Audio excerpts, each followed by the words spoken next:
What if the greatest threat to the church today isn't opposition, but comfort? In this powerful exploration, we uncover how comfort Christianity slowly reshapes faith into something easier, quieter, and less demanding, without us even noticing. From subtle shifts in truth and obedience to the loss of spiritual urgency, this story reveals how small compromises can lead to major drift over time. But more importantly, it shows how clarity creates opportunity, and how realignment is still possible. Because this isn't just about what's going wrong, it's about what can still be made right. Starting now, the comfort that slowly replaces conviction. Before we go any further, take a moment and sit with this question, because it may be more personal than it first appears. What if the greatest threat to the church today is not persecution, not opposition, but comfort? What if the very thing that feels like blessing has quietly become the thing that is weakening us? I remember noticing it in a way that didn't feel dramatic at first. It wasn't a moment of crisis or some obvious collapse. It was quieter than that. It showed up in the way conversations started to shift, in the way difficult truths were softened, and in the way faith slowly became something that fit neatly into life instead of something that shaped it. Nothing looked broken on the surface. In fact, everything looked stable, even successful. But underneath, something felt different, and it was hard to explain at first. That is how comfort works. It rarely announces itself as a problem. It presents itself as ease, as stability, as something to be grateful for. It removes friction and replaces urgency with calm. Over time, it becomes something we stop questioning because it feels normal. What makes it dangerous is not what it adds, but what it slowly removes. It removes tension, the kind that forces growth. It removes dependence, the kind that keeps faith active. It removes awareness, the kind that keeps us sensitive to truth. When those begin to fade, something else takes their place. And faith becomes less about transformation and more about maintenance. The early church did not have comfort. It had pressure, resistance, and uncertainty. And yet it was alive in a way that feels almost unfamiliar today. There was urgency in how they lived, clarity in what they believed, and boldness in how they responded. Their faith did not blend into culture. It stood apart from it, often at great cost. That contrast creates tension when we look at where we are now. Today, faith often fits easily into daily life. It avoids disruption, minimizes tension, and rarely demands anything that feels costly. It is accessible and manageable. And on the surface, that seems like progress. But it raises a difficult question. If nothing in our faith challenges us, changes us, or stretches us, then what exactly is it doing? What kind of faith never requires anything of us? This is where the shift begins to reveal itself. Comfort is not inherently wrong, but when it becomes the goal instead of the byproduct, something changes. Faith is no longer about following truth wherever it leads. It becomes about maintaining a version of life that feels safe and predictable. That shift is subtle. It does not feel like abandonment. It feels like balance. It feels like maturity. But over time, it begins to reshape what we are willing to accept and what we are willing to avoid. There comes a point when you realize something important has been traded. Not suddenly, but gradually. Conviction that once felt clear becomes negotiable. Obedience that once felt necessary becomes optional. Truth that once carried weight becomes something we adjust to fit our preferences. And when that happens, faith begins to change in ways that are easy to overlook but difficult to reverse. So the question becomes unavoidable. What happens when comfort becomes the lens through which everything else is filtered? What happens when truth is measured by how it feels, instead of whether it is true? These are not distant questions. They are present ones, shaping decisions in ways we do not always recognize in the moment. This is not a loud problem. It does not demand attention the way crisis does. It settles in quietly, influencing priorities, shaping habits and redefining what faith looks like without ever needing to announce itself. And by the time it becomes visible, it has often already taken root. That is why this matters. Not because comfort is the enemy, but because unchecked comfort has a way of becoming something else. Something that dulls urgency, softens conviction, and slowly replaces transformation with stability. And if we are willing to look closely, we may begin to see that this is not just a cultural issue. It is a personal one, unfolding in ways that are easy to miss but impossible to ignore once they are seen. When comfort becomes the standard. Before we go deeper, it's important to understand what is actually happening beneath the surface. This is not just about behavior, and it's not just about culture. It's about a shift in what we value, what we expect, and what we are no longer willing to confront. I remember realizing that the issue wasn't that people had stopped believing. It was that belief had slowly been reshaped into something easier to carry. It wasn't rejected. It was redefined. The language stayed the same. The structure remained intact. But the weight behind it began to change. What once demanded something from us started to accommodate us instead. That is the core of comfort Christianity. It does not remove faith.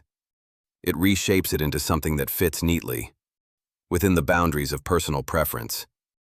It allows truth to remain present, but only in the places where it does not disrupt anything. Over time, this creates a version of faith that feels complete, but is missing something essential. It looks right on the surface, but it no longer carries the same depth or authority. One of the clearest signs of this shift is how we handle truth when it becomes uncomfortable. There was a time when truth was something to be pursued, even when it challenged us. Now it is often something to be filtered, adjusted or softened so that it aligns with what we are already comfortable with. The question quietly changes from, "Is this true?" to "Does this fit?" And that shift, though subtle, changes everything. This begins to affect how we understand obedience. Obedience used to be connected to trust, even when it required sacrifice. Now it is often weighed against convenience. If it fits into life without disruption, it is embraced. If it requires something difficult, it is reinterpreted. Over time, obedience becomes selective, shaped more by comfort than by conviction. And once that happens, alignment begins to drift without ever feeling like it has. Another theme that emerges is the loss of spiritual urgency. When comfort becomes the norm, the sense that something is at stake begins to fade. Faith becomes something that supports life, rather than something that defines it. There is no pressure to grow, no reason to press deeper, and no awareness that anything is being lost. Everything feels stable, and stability begins to replace transformation as the goal. But what happens when stability becomes the measure of success? What happens when a life that feels peaceful is assumed to be a life that is aligned? These are the kinds of questions that begin to surface when we look closely. Because it is possible for something to feel right and still be slightly off. It is possible for something to function well and still be misaligned beneath the surface. This is where complacency quietly takes hold. Not as rebellion, but as comfort. Not as resistance, but as ease. It does not push against truth directly. It simply removes the need to engage with it deeply. Over time, what once required attention becomes something we assume we already understand. And when that happens, growth slows without us even noticing. There is also a shift in how we relate to the idea of sacrifice. Sacrifice used to be understood as a natural part of faith, something that reflected trust and commitment. Now it is often seen as something unnecessary or even extreme. The expectation becomes that faith should fit into life without requiring too much in return. And when that expectation settles in, the entire framework begins to change. At some point, the question becomes unavoidable. If our faith never challenges us, never stretches us, and never requires us to step outside of what is comfortable, then what is it shaping? Is it forming us into something new? Or is it simply reinforcing what we already are? That question does not come with an immediate answer. But it does create a moment of clarity. Because this is not about dramatic failure. It is about gradual shift. It is about the slow redefinition of what faith looks like and what it is expected to do. And by the time that shift becomes visible, it has often already reshaped the foundation in ways that are difficult to reverse. That is why these themes matter. Not because they are obvious, but because they are subtle. They move quietly, reshaping priorities, redefining expectations, and influencing decisions in ways that feel normal at the time. But if left unexamined, they lead somewhere. And where they lead depends on whether we are willing to recognize what is happening while there is still time to respond, what comfort slowly builds without us noticing. To really understand this, we have to move beyond explanation and into imagery. Because some things are not fully grasped through definition alone. They are seen more clearly when they take shape in front of us. I remember thinking about how rarely drift feels dramatic. It does not usually look like collapse. It looks like construction. Something is always being built, always being reinforced, always becoming more established. But what makes it dangerous is not the presence of structure. It is the kind of structure that is being formed. Imagine a house that is built carefully, steadily, and with attention to detail. But the foundation is slightly off. Not enough to notice at first. Not enough to cause immediate concern. But enough that over time, everything built on top of it begins to carry that same misalignment. The walls go up straight. The roof is secure, and from a distance, everything appears solid. But beneath it all, there is a subtle instability that will eventually reveal itself. That is what comfort can begin to build. Not something obviously broken, but something slightly off that continues to develop without interruption. The longer it stands, the harder it becomes to recognize that anything is wrong. Because it feels stable, it looks complete, and it functions well enough to avoid immediate concern. Another image comes to mind, one that is quieter but just as revealing. A slow-moving river that begins to change direction. Not through force, but through gradual shift. The current does not stop. It does not lose momentum. It simply begins to flow in a slightly different direction. At first, the change is almost impossible to detect. But over time, the entire course of the river is altered. That is how comfort reshapes direction. It does not remove movement. It redirects it. Life continues. Faith continues. Activity continues. But the direction begins to shift. And because the movement never stops, the change is rarely questioned. There is also the image of a dimming light. Not a sudden darkness, but a gradual loss of intensity.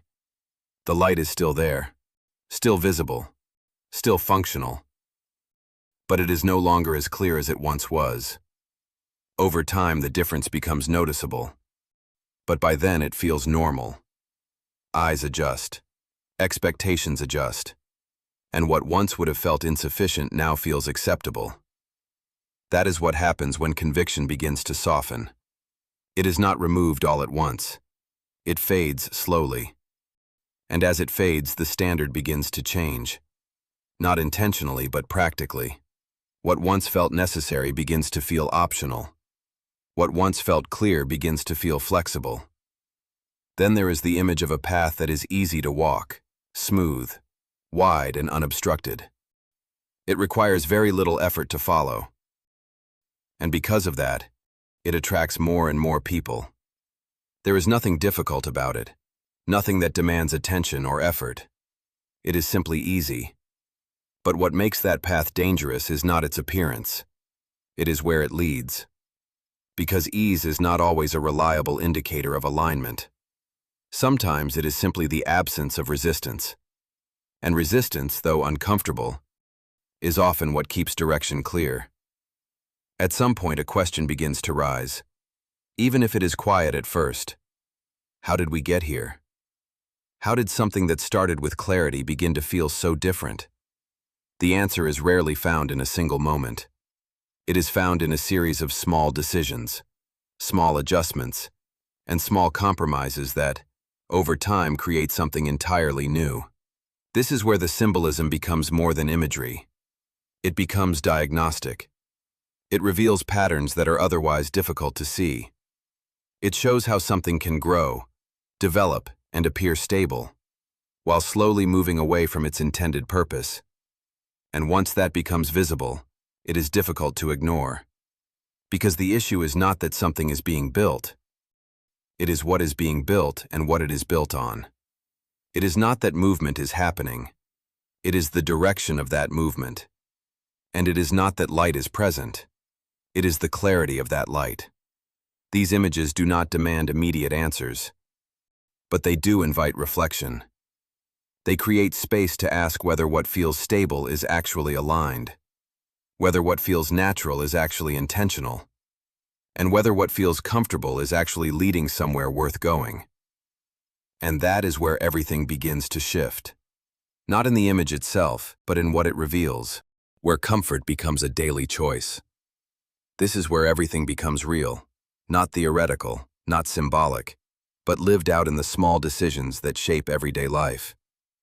Because what we have been talking about does not stay in concepts, it shows up in habits. I remember the moment it stopped feeling like something I could just think about, and moved into something I had to confront. It wasn't in a dramatic setting or during a major decision. It was in the ordinary parts of life, in the moments that didn't seem significant enough to matter. That is where it became clear that comfort is not just something we experience. It is something we choose often without realizing it. It shows up in the way we respond when something challenges us. There is a natural pull to avoid what feels uncomfortable, to delay what feels inconvenient, and to justify what feels easier. That pull does not feel like resistance to truth. It feels like wisdom, like balance, like knowing how to manage life. But over time, those small responses begin to shape a pattern, and that pattern begins to shape direction. This is where the message becomes practical. It is not about large, visible decisions most of the time. It is about the quiet ones, the ones that happen when no one is watching, when there is no pressure to respond a certain way, and when the only thing guiding the choice is what feels easiest in the moment. Those are the decisions that reveal whether comfort is leading, or whether conviction still has a place. Think about how often opportunities for alignment appear in ways that are easy to overlook. It might be in a conversation where truth could be spoken but is softened instead. It might be in a moment where integrity would cost something, so it is quietly set aside. It might be in a situation where patience, humility, or honesty would require effort, so something easier is chosen instead. None of those moments feel large on their own, but they are not isolated. They accumulate. Over time, those small decisions begin to create a version of life that feels consistent, but is subtly shaped by avoidance. And that is what makes this so difficult to detect. Because nothing feels obviously wrong. Life continues. Faith continues. Everything appears intact. But underneath, something is being formed that is different from what was originally intended. There is a question that begins to press in at this point, and it is not comfortable to sit with. Where am I choosing what is easy over what is right? Not in extreme situations, but in the everyday ones that are easy to justify. That question has a way of cutting through surface-level thinking, because it removes comparison. It is no longer about what others are doing. It becomes about what is happening internally. This is also where awareness alone is not enough. It is possible to recognize these patterns and still continue in them. Recognition does not automatically produce change. Response does. And response often begins in ways that feel small. Choosing to address something instead of ignoring it. Choosing to speak clearly instead of staying quiet. Choosing to act with integrity even when it is inconvenient. Those choices may not feel significant in the moment, but they begin to shift direction. That shift does not happen all at once. It happens gradually. just like the drift it replaces. But the difference is in the direction it creates. Instead of moving toward ease as the highest priority, it begins to restore alignment as the focus. And over time, that alignment reshapes not just decisions, but perspective. In a world that constantly offers distraction, noise, and endless alternatives, it is easy to keep moving without ever stopping to evaluate direction. There is always something else to focus on, something else to respond to, something else to manage. But without intentional reflection, it becomes easy to live in a way that feels active, but is not necessarily aligned. That is why this matters at a practical level. Because this is not about making everything perfect. It is about making things honest. It is about recognizing where comfort has quietly taken the lead, and choosing to respond in a way that restores clarity. And that kind of response does not require dramatic change. It requires consistent attention. The question that remains is not distant or abstract. It is immediate. What is one area right now where something needs to be addressed instead of avoided? Not later, not under better conditions, but now. Because the direction we are moving is always being shaped, whether we are paying attention to it or not. And the difference between drift and alignment often comes down to whether we are willing to respond when it matters. When comfort is confronted and direction is chosen. This is where everything comes together. What began as observation moved into recognition, then into reflection, and now arrives at a decision point. Because once something becomes clear, it no longer remains optional. I remember reaching a point where I could no longer ignore what had been building. It wasn't sudden, and it wasn't overwhelming, but it was undeniable. There was a quiet awareness that something had shifted, not in a way that felt catastrophic, but in a way that felt settled.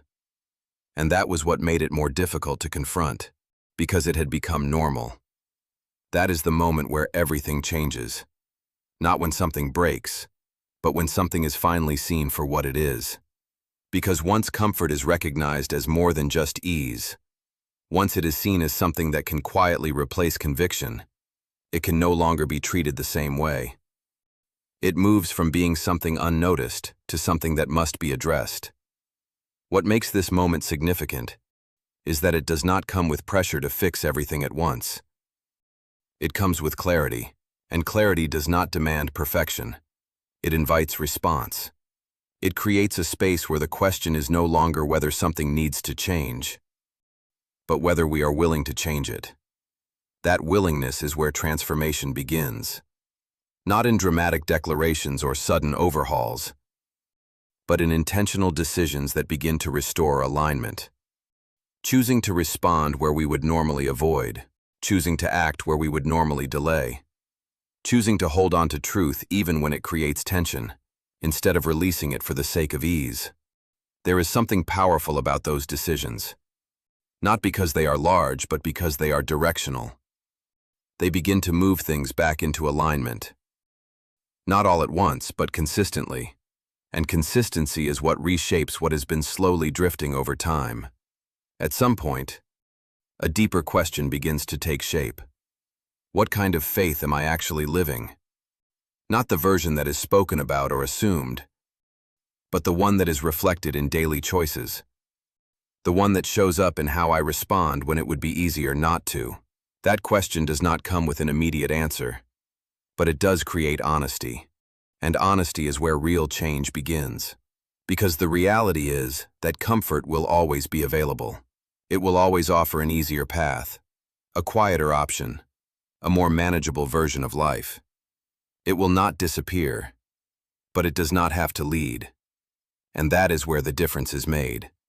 Not in removing comfort completely, but in refusing to let it define direction. There is also a moment where this becomes less about correction and more about restoration. Not restoring something external, but something internal that may have been slowly fading. The sense of clarity that once felt strong, the awareness that once felt sharp, the willingness to respond that once felt natural. Those things are not gone. They have simply been overshadowed. And when they are brought back into focus, something begins to shift again.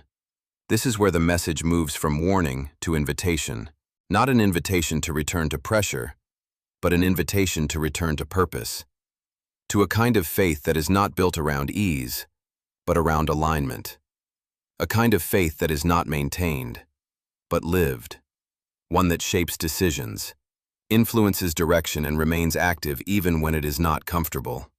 The question that remains is simple, but it carries weight.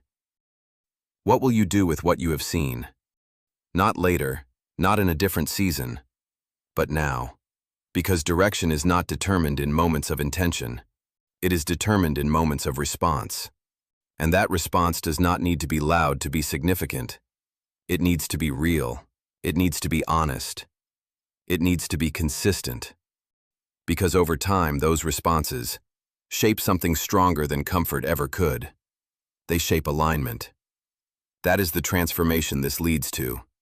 Not a perfect version of life, but a clear one. Not one without tension, but one with direction. Not one that avoids difficulty, but one that understands its purpose. And once that direction is chosen, everything begins to follow it.